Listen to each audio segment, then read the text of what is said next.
So after you name your feelings, what comes next? On today's episode, we're going to explain two paths and ways that we can actually begin to start sitting and pausing and being with our feelings. We've talked a lot about naming our feelings and emotional literacy, and the other part of this is actually being able to sit with those emotions. So we're going to go over two things that you can do to be with yourself and to start cultivating a relationship deeply with you. Hello, beautiful souls, and welcome to a new episode of the Mini Amira Show. On this podcast, we talk about emotional wellness, spirituality, life philosophy, and so much more.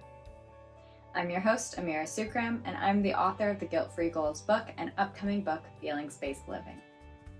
You can also join my flow notes to get monthly and seasonal notes that give you a little bit more about the current energies going on right now. So as I always say, the first step of emotional wellness is 1, emotional literacy, naming your feelings in the moment. So right now, take a look at the feelings wheel that I'll put somewhere here and actually pause this video and name your emotion. How are you feeling right now? In my book, I talk about 2 ways that we can actually start to sit with our feelings. Because when we have an emotion, that emotion is telling us something about our needs and desires. We might have a desire to do something and our emotion is slowly pushing us towards that. Or we might have an unmet need that is happening or a need that is being met, and so we feel an emotion around that. For example, if you have a need that is being met, you might feel joy or pleasure or turned on. And if you have a need that's being unmet, you might feel sadness, you might feel fear, you might feel angry. So your emotions are communicating with you about things that you need and desire. So the first thing that we need to do to be able to sit with our emotion and explore it more deeply is to understand that we all have basic needs that need to be met. So if you look at Maslow's hierarchy of needs, which we'll talk about in another episode, we have needs for belonging, we have needs for safety, we have needs to have esteem or self-esteem, and we have to meet these needs before we can actually move forward to reach our desires or to self-actualize and take steps towards our goals. So we really need to be able to sit with our bodies and sit with whatever is going on currently, be like, okay, I feel tired today.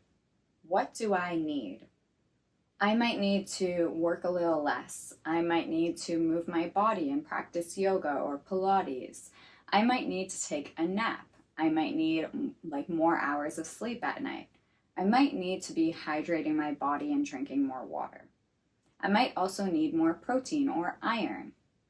So all of these things help push us towards meeting our basic needs.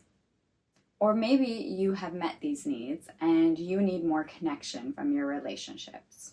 Or maybe you have that connection and you're just not feeling sure of yourself and you have to work on your self-esteem. So these are all things that we need basically as a human. So we'll go over these in details in the next episode. So that's the first part of exploring our needs and our emotional bodies. So after we explore our emotions within our emotional body, we explore, okay, are my needs being met? And if they aren't, we actually take steps to meet those needs. But if you are meeting those needs and you're in this point of I am trying to self-actualize, I'm still having these extreme emotions, or I still feel angry about this situation that happened, the next step is to self-soothe. You can also soothe with other people to meet your need for belonging, but in terms of what I speak about in feelings-based living, it's the idea of taking responsibility for our emotions and knowing when to lean on others and when to self-soothe or take care of ourselves. So in my upcoming book, Feelings-Based Living, I talk about what I call anchors, and these are grounding tools that you can use to self-soothe or bring you back to the present moment. Our emotions pull us in the direction of the future and in the direction of the past, and we need to sit with our emotions by coming to the present and realizing that all we have control over is this moment right now.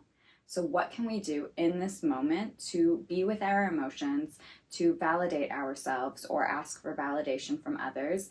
And how can we explore our needs and desires on a deeper level? So again, in a couple more episodes, I'm going to go into detail all about different anchors that you can use to self-soothe.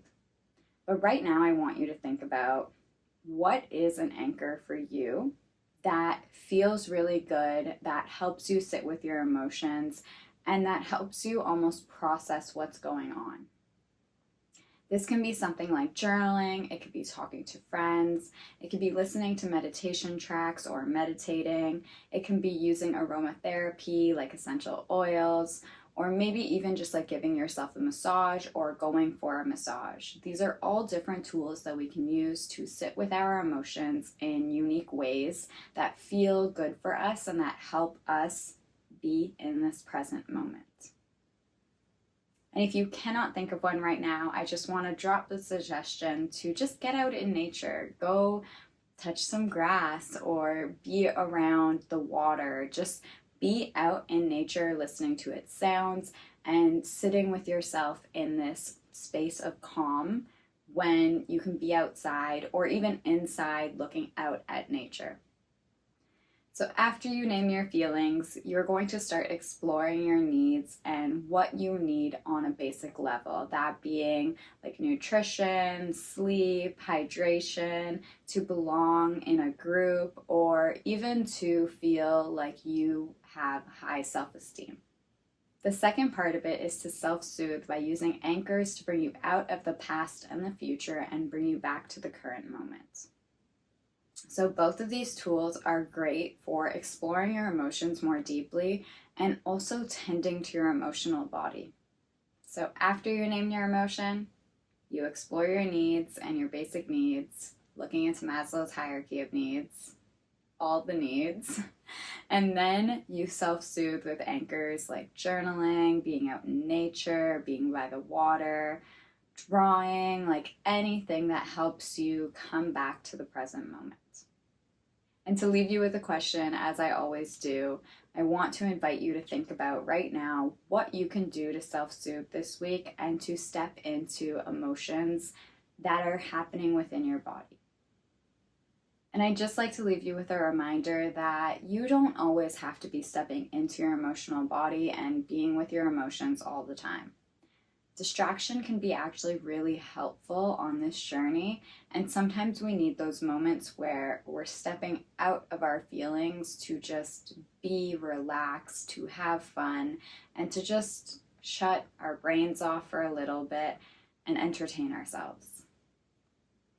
We have to find that balance between listening to our emotions and then also having fun, finding the balance in life, because yes, emotional wellness can be really serious, but it doesn't have to be serious 100% of the time.